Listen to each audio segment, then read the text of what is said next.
Welcome to The Dialogue, Learning from the Masters.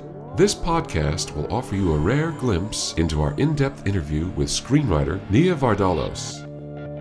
Given the strong accents that the characters have in the movie, do you write with the accents written into the script, or you just write the dialogue naturally and then the actors bring the accents to it? I wrote a little of both. Sometimes I would try to write how Greeks actually speak, and it came out a little pidgin and looked special. So I went back and fixed it and thought, I think the actors can do that. What are the dangers of doing that too much on the page?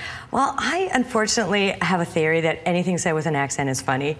So I tend to go to it, and I'm trying not to do it as much. Even Brooklyn is funnier than, San Diego. It's just funny. It's the attitude that comes behind it. Yeah. So, I try not to rely. It's a crutch, and I'm trying not to do it right now. How do you write for other people in terms of, like, an older black gentleman or a foreign character? Like, how do you put yourself in their voice? I spy quite a bit, actually. I go and I talk to people, and there's, like, let's say at the Rite Aid, there's a woman who I just kind of tend to listen to her and how she speaks, and then I try to emulate it. And so it's not her character, it's sometimes speech pattern. And this character, let's say, is an amalgamation of these 7 people, and then this guy's funny, lilting speech. So you're like a student of human behavior. Yeah, and the weirdest thing about becoming a known person is that was taken from me. Oh, interesting. I'm doing research on a script, the one for Universal, and I went into a store and I said, hey, so I'm thinking of buying one of these bikes. And he went, are you writing a screenplay about this store? It was so, I was like busted. And I went completely red and was sweating and went, no, I'm gonna buy a bike. That's a production savvy clerk. Exactly, yeah, because it was a motorcycle, and I guess I just am not the type. Like, no, dude. Oh.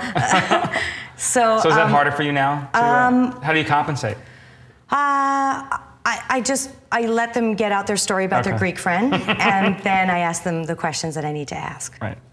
Do you ever record conversations or take notes, or you just kind of watch and then it stays in your mind? It stays in my mind. It's sometimes something can happen. I'll be in a fitting room and I'll hear 2 Beverly Hills broads in the other fitting room, and it's a moment where I have to close my eyes and just try to mentally preserve it. And then sometimes you run into people in Los Angeles that are so caricatures that you couldn't write that. You couldn't write some of the situations that we live right here. This has been an excerpt from The Dialogue, Learning from the Masters with screenwriter Nia Vardalos. To get the full interview on DVD, go to thedialogueseries.com. There you will find this and all 27 in-depth interviews with the industry's leading screenwriters. You can also find these interviews at Netflix, Amazon, Audible, and coming soon to iTunes.